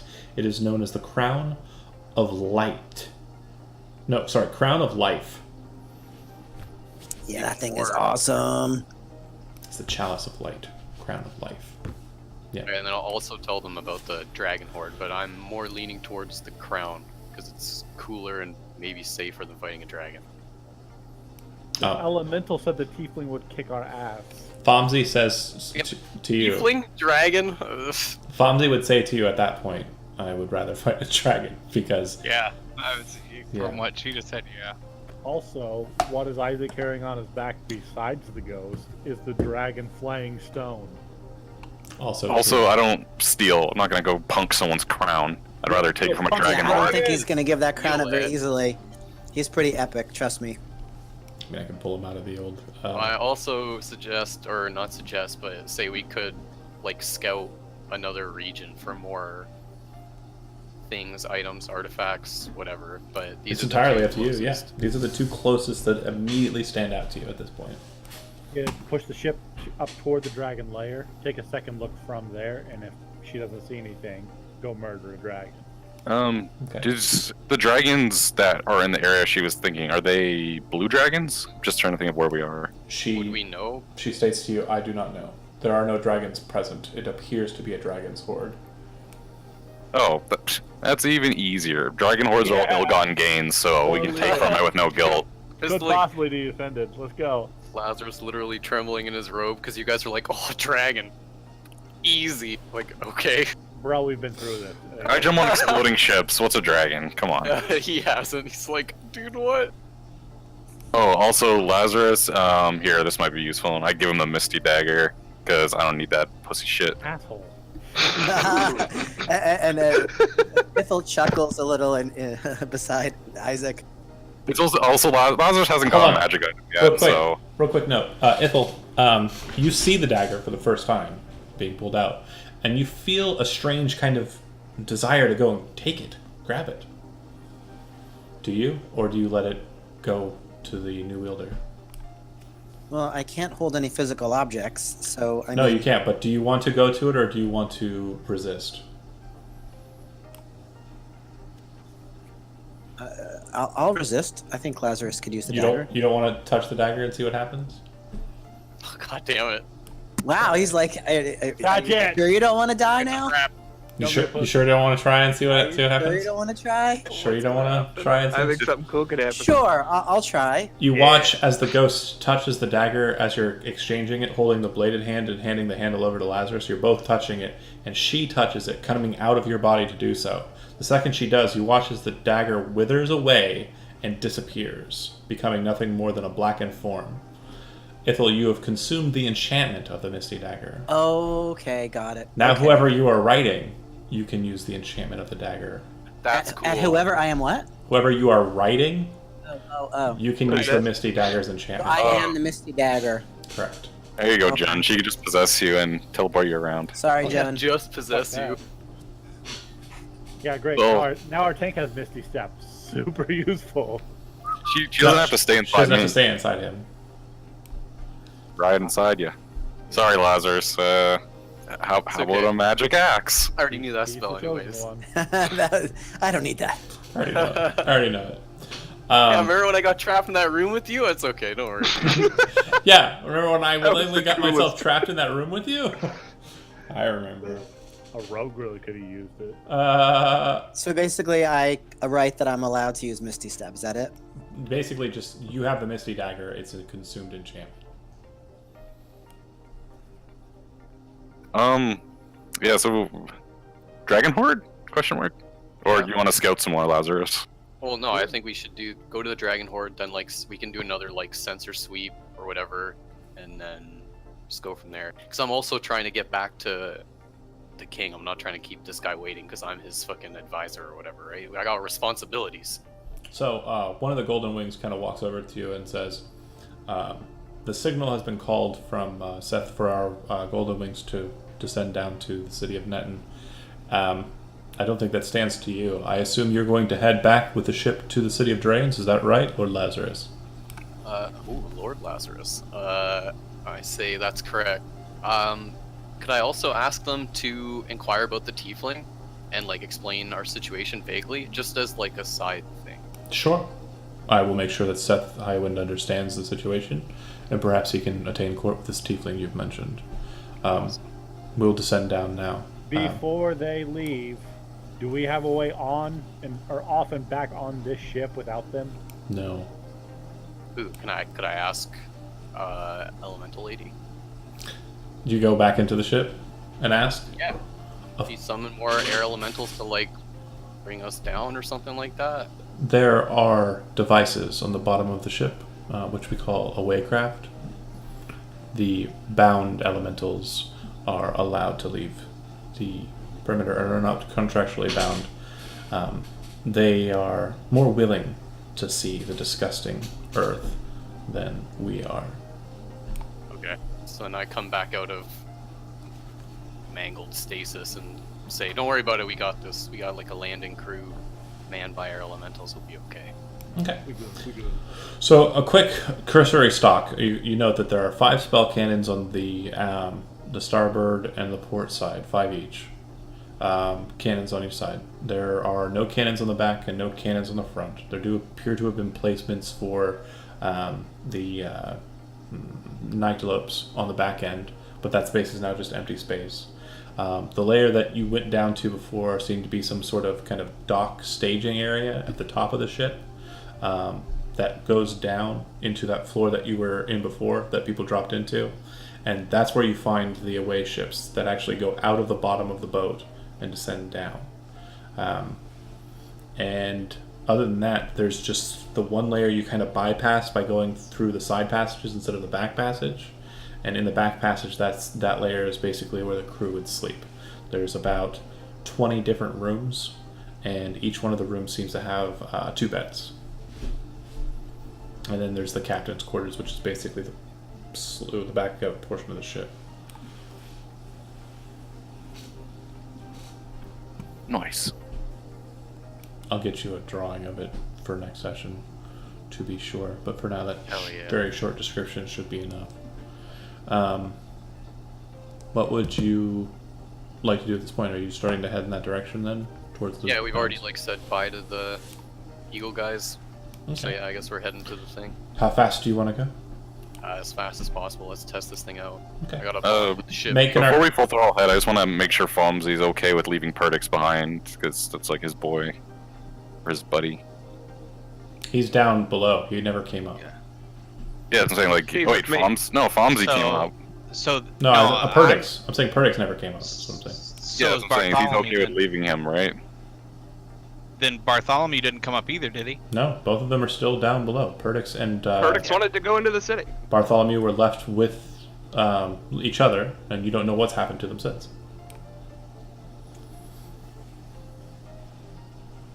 I believe that Perdix would be of some help. He definitely is a well-trained soldier. He is part of the sword. I believe we might want to find him. He is again. I'm not against having more help to fight a dragon. Lazarus like, hey, you're gonna go recruit that whole city. I'm not trying to get in there. Like, I'm just driving the ship, dude. I'll drive the whole city there. It's cool. All right, so we can take what's essentially like a rowboat, a sky rowboat down and pick him up. Okay. Or we can try. I don't really know how to drive one. Perfectly fine. When you get into the rowboat, the very first thing that happens is it descends. Once you kind of get into it and are like thinking about wanting to go, it descends. So whoever's in the boat with you, all of you just start to fall. Not but like descend. And it just goes straight down, gets to the ground, stops, and then that's it. As I'm not going, so Lazarus, are you also staying on board? Yeah, wait. Okay, so if the ship's at a point where it'll stay still, I'm going to request his help. And while they're doing their thing down there, I want to start investigating the Nyctalope. Ooh, yeah, I'd be down. Okay. Yeah, you've got the one Nyctalope that's present. The ones out on the back were destroyed and thrown off the ship. It does look like there are 2 other Nyctalopes that are present down below as well in the staging area for the rowboats. What would you like to do with it? The one that I've already had control of, I just want to go look it over, see if I can find its tag, like where we get the names from, and kind of set up like fail safes, where if this thing gets out of control, we can trigger something and it'll kill it for us. Maybe Okay. we should change So, the commands if As we can. as you're going about that process, you remember too that at the end of your manipulation of it, you failed. You know that you cannot mimic the voice again because your limitations were to the charges that you had. You know you cannot mimic the voice that was present against this one again properly because you didn't hear him for very long. We covered this last session. I never failed. Yes, you did. We covered this thing I last did- session. The last thing I did was success. No. I mean, the very last thing you did. I guarantee you. We discussed this. That said, you know that your trickery is not going to continue to work. You're certain of that. The thing needs to be reprogrammed. You do not know how to do that. It's time to ask, dude. Well, then I'm working with Lazarus, or yeah, Lazarus, see if you can go back into the ship and see if it knows what to Yeah. It has no idea. God damn it, Element Nascal. do. We'll put my rogue investigation with his Arcana investigation. We'll dig into this thing, and if we can't figure it out, if the gnomes come back, we'll put them on it. Okay. So you know who might know? Whoever rebuilt Perdix. Lazarus is primary. So Lazarus will be the one that engages it with Arcana. And you'll have assistance from John, so you will have advantage. However, you are certain that this is going to be a hard-sought endeavor, and I'm going to let you know before you attempt it, there is a potential for you would know, there is a potential for possible danger here. You do understand that, right? So, as this is happening, is there anybody else still on the ship with us? Ithel is not. I assume she went down with Isaac. Is that right? Yep. Okay. As long as she's Just in the stay store, she's within- with me. Well, you're right. 150 feet. Fomsy, do you head down to go recover Perdix, or do you stay with them? Yeah, I'm going to Perdix go. now. Okay.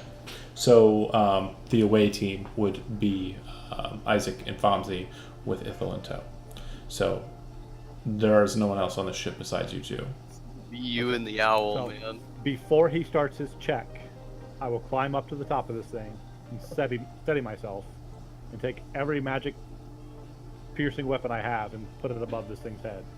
Okay. So if something negative happens, I will shatter that glass and stab it in the brain. I understand. Because of your positioning, your assistance is not terribly keen because you're focused on a different task.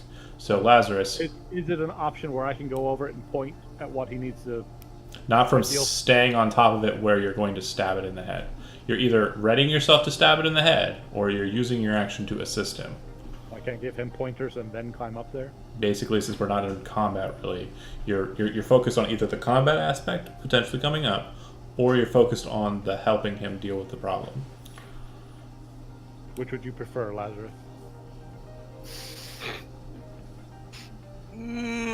I don't think there's a right or a wrong answer here. Like, Well, you said you're already proficient in Misty Step, yeah?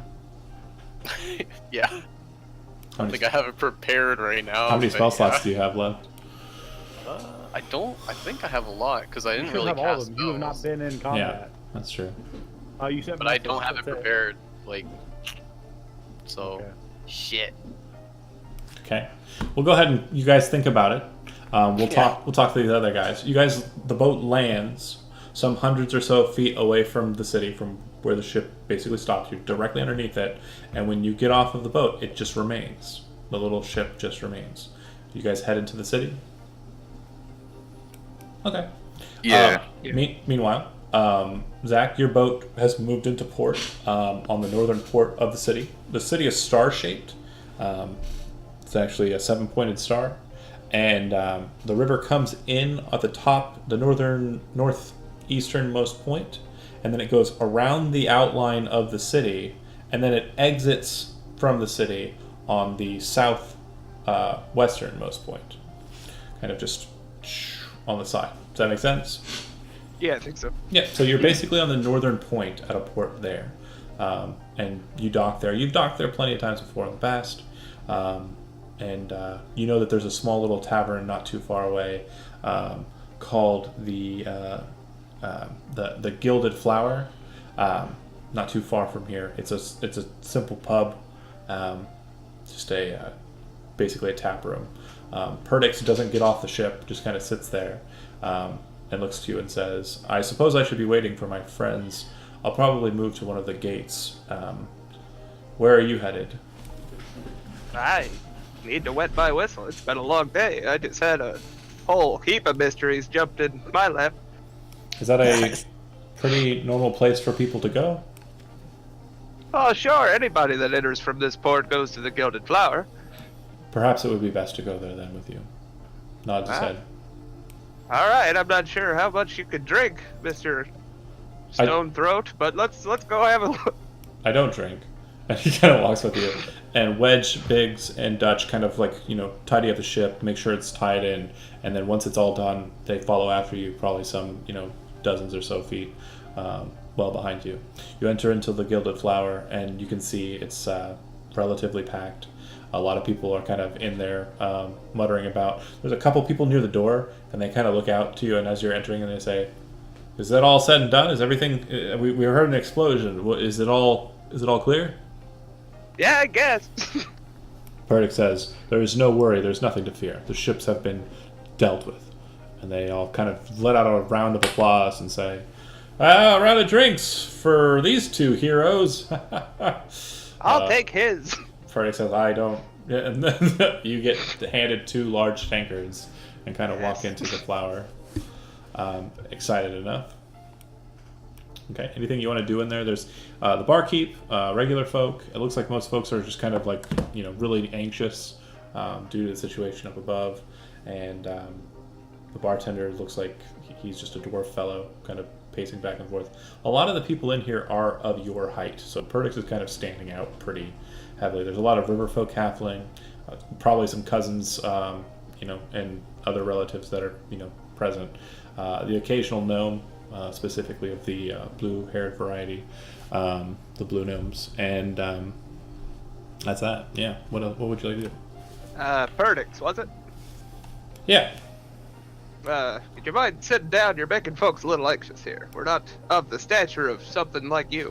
He looks for a table, takes one, sits. Good man. You sit with him. I'll pack my pipe and light it up. Have a nice little relaxing time. As you're pulling stuff out of your pockets, does anything else come out as you're getting, the tobacco ready to the leaf to pack it or anything? Oh yeah, I've got just as a dexterity practice, I roll my lucky charm across my knuckles. Okay. You can see that Perdix is kind of looking at your fingers as you're doing that, confused, and then he kind of just disregards it. You get your thing lit, flicking the stone against flint, and then putting the stone back in your pocket and smoking your pipe. And he says to you, "So I hope they are along soon." Shrugs. And then, unless you have anything else, it goes by pretty much uneventfully until Isaac, Fomsey, and of course Ithel. You guys are entering in the northern portion of the city. There's a bridge that crosses over the river proper that kind of enters towards one of the gates. You can see that getting to the dock section of the city is probably the easiest way in, and because of your positioning, the north easternmost port would be the one that you'd want to go to. You do see a boat that looks familiar to you. Fomsey, it looks like the boat that that little halfling came off of. It's docked, and it doesn't look like there's anyone present on it. I'm gonna go over and try to look around and see where they might be heading, see if there's a crowd of people anywhere or anything like that. Yeah, the closest place to you that looks like it might be a place they had gone to looks like a tavern, and it has a large sign that looks like a painted gold flower, and it says underneath it, "The Gilded Flower." I'll check it out. If I see anyone around, I'll ask if they've seen him. A lot of halflings around here, sir. Sorry, can't help you. And walk away. What about a stone person, very large? Oh, 8 foot tall. Yeah, there was a metal and stone man that just walked into the Gilded Flowers not too long ago. If you want to head on in there, that's where he's at. That's what I'm looking for. So I'm gonna head on in there. Fomsey and Isaac enter in. There's Perdix, and there's little Bartholomew hanging out. Also, the other 3 compatriots, Biggs, Wedge, and Dutch. I'm gonna go to Perdix, kind of annoyed. What are you doing? We have to go. Was I supposed to just stand out in the field and wait for you, my lord? We were getting on the boat. We were gonna go. We have to hurry. They told me I was too big to fit on their birds. Do you have a different method of getting up to the ship now? We do now. So Very good. if we can hurry and head back, I would appreciate us. I apologize. getting on with it. I apologize for not standing in place. I give him a fist bump. Whoa, lay off the guy. He gives you a fist bump back, and he says, "Bartholomew, it was nice to know you."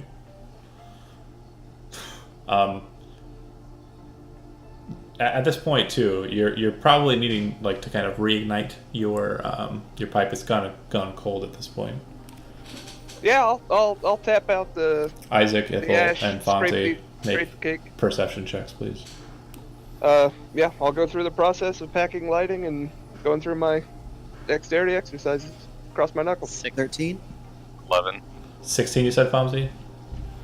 No, Yeah, a he got a 6. 6. Oh, And what was the other ones? 13 and 11. 13 was probably the best. Ithla, but you're in a sword, right? You're possessing? Yeah. Okay. She sees what Isaac sees. Yeah, so she would have the same perception as him for now. I don't know if that counts for the perception check. She's I guess it would. looking out of his eyes. It would register. Ithel, when he's flipping this strange stone around on his fingers and he hits it against a piece of flint to light his pipe, you notice that the stone he's holding is like kind of almost square in shape and appears to have a very strange symbol on it. It looks like the stone isn't worn or anything. It looks like a small... it looks like one of the rune stones. Ithel would say that to Isaac so he could hear it. In his mind. In his mind, get that stone, dude. Wait, the pipe has a runestone on it? No, he's Yes. using the rune stone to light Using his it- pipe. Yeah. Flint. The dumbass. Like a jackass. Bartholomew, where did you get that runestone? You kind of get closer to him, and as you do, you're holding the stone, you go, "Th-" and you kind of raise it up. As you raise it up, it flies out of your hand immediately and slams into the blade, locking into place. You see the glowing rune appear on it, and then fade away. Give that back! Does Ithel feel anything? That was a when this gift from me, happens? Ma! No. You don't feel anything different. That's mine! Yeah! Oh shit! I'm sorry, Bartholomew. This artifact is much more potent than perhaps you even know. I know it's been in the Dink family for generations, and I'll have it back, thank you, Sir Woods. I tell him if you must have it back, then possibly I after, must. but we must use it for the better good. If you would like to come, we could possibly repay you, but I'm sorry, it must be taken with us. Ha! Looks like you've got yourselves a ship, Captain. Barkeep kind of walks over to you and says, is there a problem here? He's saying it to you like, do you want some help with this problem? Bartholomew, like, you're pretty well known. You have a reputation. It looks like the bartender's asking if you want him to deal with the problem. Right. Yeah. Sorry for the outburst, Emmett. I'll keep it down. We're squared away, right, Mr. Woods? Yeah, we're fine. Fight him. He knows what he's doing. Fight him. All right. If these are your friends, that's fine. This is my new crew, Emmett. Oh, well, looks like a lot taller folk than you're used to. Smiles and walks away. The dwarf, looking pretty rough and tumble, but pretty sure Isaac and Fonzie, you're both pretty sure you could have taken him. Is there an empty seat at Bartholomew's table? Yeah, there's plenty of empty seats. Alright, let's take a sit and be like, look, Bartholomew, we need this runestone, but like, what is it you're after? You're ship captain. Are you trying to glory, riches? What is it you want out of life? I'll take some of column A and all of B. Alright, I need this runestone, but we're about to raid a dragon's hoard. I'm sure you know what that means. Gold, jewels, diamonds, more than you could spend in a lifetime. You let us have this runestone, you get the lion's share. And your ship? It has a captain, but I'm sure he could use advice from a seasoned veteran. You've piqued my interest, Sir Woods. All right. I'll come along. Guys. What am Good. Wedge, Biggs, and Yeah. what was the third one? I'm sorry. Dutch. Dutch. I'll be out for a little while. You boys can handle business here for a while, right? Just a couple of different treks back and forth. We'll be fine. All right. Well, hang in there. We're not going I'll to see save you you any of fellas the in- pay, though. It's ours. It's ours. And they rush out of the door. You can actually hear the boat skidding away. Dutch is like, Fire screech as it I'm the peels new out on the captain. river. I'm gold leader. Who needs him? Gold leader. I am gold leader. And they sail off. Yeah. You have lost your boat through theft, and you have lost your stone through theft. You are basically a shell of a halfling. Pissed is the You word. gained friends for life. With me, that life may not be that long, but Yep. friends for life. Woods. You guys head Take back us to the ship. to the away ship, get on board, and head back up to the skycraft. Feel free to do any kind of interactions you want to do at the end there, or if you have anything pressing you want to push towards the last part here. I'm gonna walk the deck and inspect the vessel. Okay, go ahead and make a vehicles water intelligence check. It would be intelligence, thank you. Yeah.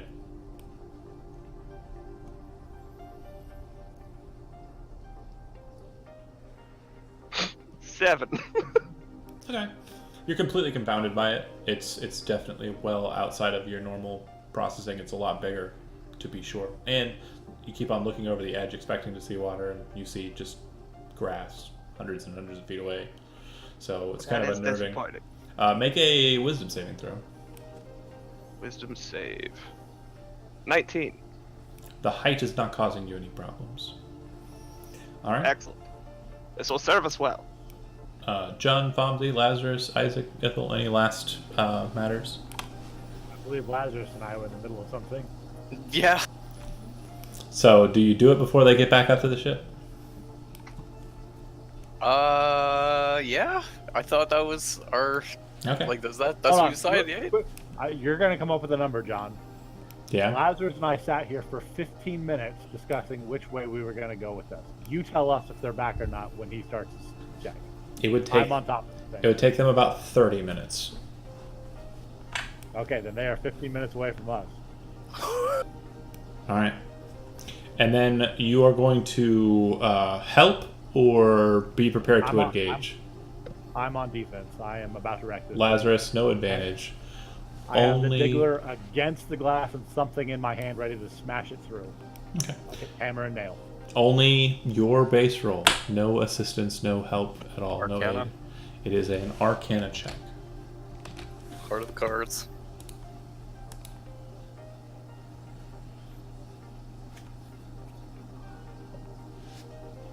That's 19. nice.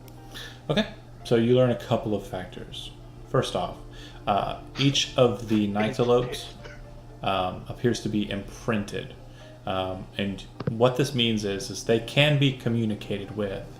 But from what it seems, it has to be someone who is a member of the conglomerate. This can be tricked, obviously. It has been tricked before. It's kind of like a voice recognition. You're pretty sure that this imprinting can be changed, but you're pretty sure it's outside of your ability. You don't think that you could do it because you're not terribly familiar with this kind of operation. You're more of an illusionist, not so much a conjurer, not so much an artificer. I already asked the ship, right? And she's like, doesn't. Yeah. That's not her. The deal, ship yeah. doesn't even know what these things are. They're just like you did. They are passengers. And because remember, the conglomerate forged them. The boat was actually, the base elements was forged by elves long ago. So, that said, you did not fail bad enough to destroy yourselves and have the Nyctalope reactivate, but you did learn a bit about it, in that you understand what the command words and the command protocols are. You have an inkling and an understanding as to how it's supposed to be rewired to allow for your commands over it, but you're pretty certain that with your skill, as it stands, it would not work. A question. I guess this is kind of out of character, but if if I had heard one of the conglomerate people issuing commands to it, would I be able to replicate it through? No, it's a technique that he actually has through a feat. He can mimic people's voices. So that's how he was able to do that. So real quick, as he's figuring this stuff out, I assume we're in some sort of communication about it. Yeah. Yeah. Is it specifically an Arcana thing that would have to happen to rewire it, or can it physically be rewired? He's saying that it's pretty much arcane in nature, but if someone has guidance, they could attempt to do it physically. But with his check, he's not certain enough to process forward. He's also not bumbling enough to try it and fail. Basically, add a character note. The DC was 20, If he failed by, if he hit a 15 or lower, he would have effed it up. If he had succeeded, he would have figured it out. So right now we know we could do it. We're not quite ready to do it. Right. Or we need to find someone who's just like that little extra inclined in this area. Correct. Unless we AKA kind of whoever know. rebuilt Perdix. And about 30 minutes pass from the point that they left, and they re-arrive, and they're standing in front of you, is Perdix and also Fomsy. As Perdix steps off of the away boat and steps onto the console, he just falls inert and hits the ground. Whoa! And that is where we will end the session for today. We'll pick up back there next Sunday. Stopping the stream. Thanks for watching if you were watching, and hope to see you next week.